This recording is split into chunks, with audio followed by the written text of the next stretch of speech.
दुनिया भर ਦੀਆਂ ਤਾਜ਼ਾ ਅਪਡੇਟਸ ਦੇ ਲਈ ਟੀਵੀ ਪੰਜਾਬ ਨੂੰ ਸਬਸਕ੍ਰਾਈਬ ਕਰੋ ਤੇ ਕਲਿੱਕ ਕਰੋ ਬੈਲ ਆਈਕਨ ਤੇ।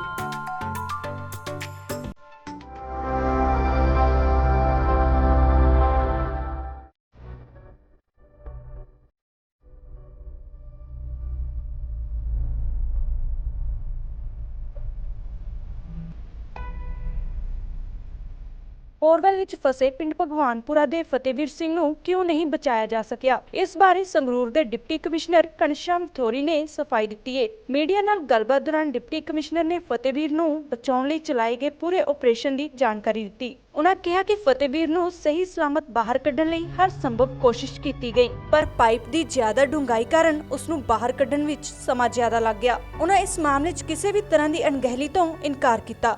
देखिए, ये इस चीज़ का आंकलन करना कि कोई कमी रही है या नहीं रही है, मैं फैक्ट्स पे बात करना चाहूँगा, बजाय कि मैं अपने आप को डिफेंड करूँ, पुलिस प्रशासन को डिफेंड करूँ, एनडीआरएफ को डिफेंड करूँ या आर्मी को डिफेंड करूँ। हम सिर्फ फैक्ट्स स्टेट करना चाहते हैं उसके बारे में, क्योंकि फैक्ट्स कई बार सामने नहीं आते हैं। तो मैं सिर्फ फैक्ट स्टेट करूँगा, उसके बारे में किसको क्या कंक्लूजन निकालना है वो चाहे दर्शक हों आपके, चाहे और एक्सपर्ट्स देख रहे हो वो देख सकते हैं। ये जो बच्चे का बोरवेल में गिरने का फतेहवीर का जो इंसिडेंट है, हमारे नोटिस में 4:45 पे मुझे फ़ोन आया 6 तारीख को कि ऐसा ऐसा इंसिडेंट हुआ है। इमीडिएटली हमें पता था कि एटलीस्ट कि एनडीआरएफ की यूनिट नियरेस्ट बठिंडा में लोकेटेड है। मैंने डीसी बठिंडा से बात की, डीसी बठिंडा ने कमांडेंट से बात की, मुझे नंबर पास ऑन किया। उन्होंने 15 मिनट के अंदर विदाउट कोई रिटर्न रिक्वेस्ट कुछ यूनिट वहाँ से डिस्पैच करके 7 बजे उन्होंने पहुँचा दिया। उससे पहले उन्होंने फ़ोन पर हमें बोला कि जब तक हम पहुँच रहे हैं आप ऑक्सीजन सप्लाई रिस्टोर करो, वहाँ पहुँचाओ और आप सीसीटीवी फीड ले लो और बच्चे को मॉनिटर करो और आप जितनी मशीनरी हो सकती है जेसीबी पोकलेन मौके पे पहुँचाओ और काम चालू करवा लो। हमारी एसडीएम लोकल आपके सीआरओ डीएसपी इमीडिएटली 15 मिनट के अंदर स्पॉट पे थे और उन्होंने सारा ये ऑपरेशनलाइज कर दिया था। और जब एनडीआरएफ के असिस्टेंट कमांडेंट वर्मा जो पहले इस ऑपरेशन को लीड कर रहे थे, जो कि ट्रेंड एक्सपर्ट हैं, उन्होंने इस पर कोर्स भी कर रखा है कि बच्चों को बोरवेल से कैसे निकालना है, वो आए, उन्होंने काम चालू किया। फास्टेस्ट टेक्निक सिर्फ इंडिया में नहीं, कोई भी डेवलप्ड कंट्री हो, चाहे वो चाइना हो, चाहे वो यूएस हो, चाहे वो यूरोप हो, बच्चे को फास्टेस्ट तरीके का निकालने का तरीका है कि बच्चे के हाथ में क्लैंप डल जाए और बच्चे को सीधा ही पुल कर लिया जाए, बजाय कि कोई हम डिगिंग का प्रोसेस चालू करें, क्योंकि डिगिंग का प्रोसेस स्लो होता है। तो एनडीआरएफ ने जब 7 बजे पहुंची तो 9:30 बजे तक एनडीआरएफ ने पहले हाथ पे क्लैंप डाल लिया था, 9:30-10 बजे के आसपास। तो अगर बच्चा एक हाथ से पुल आउट होता तो हमें सक्सेस पहले एनडीआरएफ के पहुंचने के पहले 3 घंटे में मिल जाना था। फिर उन्होंने देखा बच्चा फंसा हुआ है तो दूसरे हाथ में भी क्लैंप डालना पड़ेगा। अभी आप ये भी कॉम्प्लेक्सिटी ऑफ दी ऑपरेशन समझिए कि ये बच्चा 130 फुट पे है।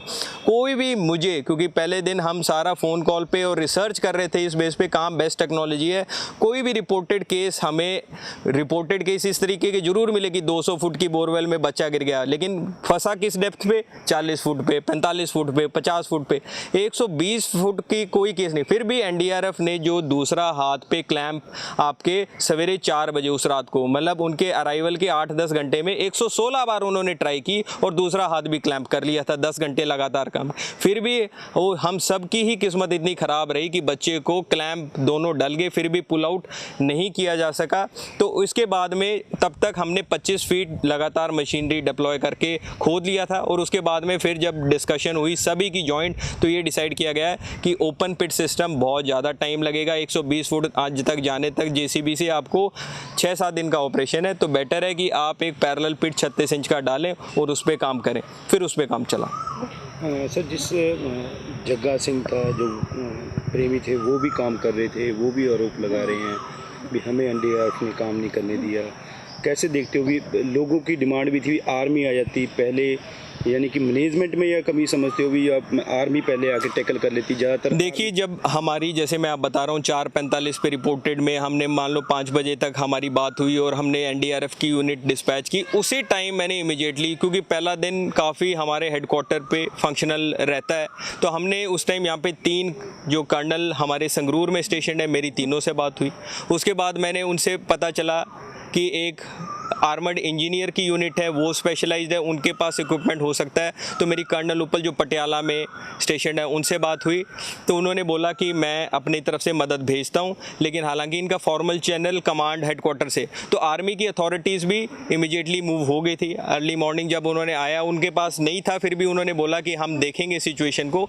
जैसे ही आए उन्होंने बोला कि, और ये भी कई बार अफवाह ये फैलाई जा रही है कि एनडीआरएफ ने आर्मी को काम नहीं करने दिए, जो सरासर गलत है। इनफैक्ट आपके जो असिस्टेंट कमांडेंट हमारे लीड कर रहे थे, उससे आर्मी के मेजर सीनियर होते हैं।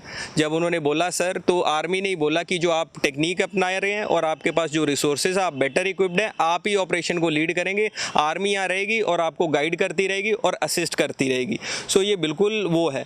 कुछ जब हमने प्रोसेस चालू किया इनिशियल डिगिंग का, जैसे बोल रहे हैं, डिगिंग में प्राइवेट लोग थे और थे, वॉलंटियर ऑर्गेनाइजेशन थी, उसमें मैं बताना चाहूँगा कि जब हमने इनिशियल मीटिंग की थी, जो लोग हमारे साथ थे, जो प्रोफेशनली तौर पे कुएं को खोदने का काम करते हैं, उनको हमने एंगेज किया और उनको हमने बोला कि जो भी आपका ऑनरेरियम होगा वो हम पे करेंगे। जब काम चला, कुछ और वॉलंटियर ऑर्गेनाइजेशन, ग्रीन फोर्स और भी लोग जुड़े, गाँव के लोग जुड़े, तो उस समय इस माहौल में हम किसी को ना करके भी वो नहीं कर सकते थे। जिससे भी जो असिस्टेंस मिली हमने ली, बट हमारे पास अपनी एनडीआरएफ की फोर्स, और एनडीआरएफ ने कैटेगरिकली कहा था कि रिक्वायर्ड डेप्थ के बाद जो पैरेलल ऑपरेशन है, क्योंकि औजार जो काटने के लिए चाहिए वो सारा इक्विपमेंट उनके पास था, और जो इनफैक्ट जब हायर डेप्थ पे वो कम अलोंग लगा के लोगों को नीचे सेफ्टी इक्विपमेंट, हेलमेट पहनाना, ये सारा भी equipment NDRF was equipped. Starting से लेके ऑपरेशन कंक्लूड होने तक हमने एनडीआरएफ को ही सपोर्ट की है। जो भी उनको आर्मी से सपोर्ट चाहिए थी, सिविलियन अथॉरिटी से चाहिए थी और टेक्निकल मैन पावर, हमने एनडीआरएफ को सपोर्ट किया। लास्ट दिन जो एक लड़का कह रहा उतरा था, मैंने पहले दिन भी कहा था अभी ये मैं कर सकता था घंटे में, और मैं आज भी उसने 15 मिनट में कह रहा मैंने निकाल दिया।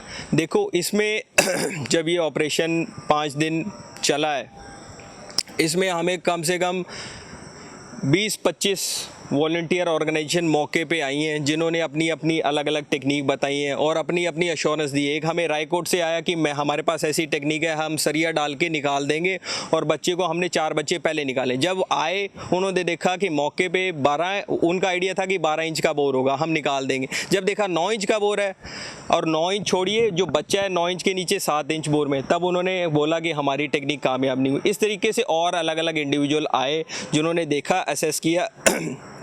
ये जो पर्टिकुलर इंडिविजुअल की आप बात कर रहे हैं, ये मेरे से कभी पहले नहीं मिला।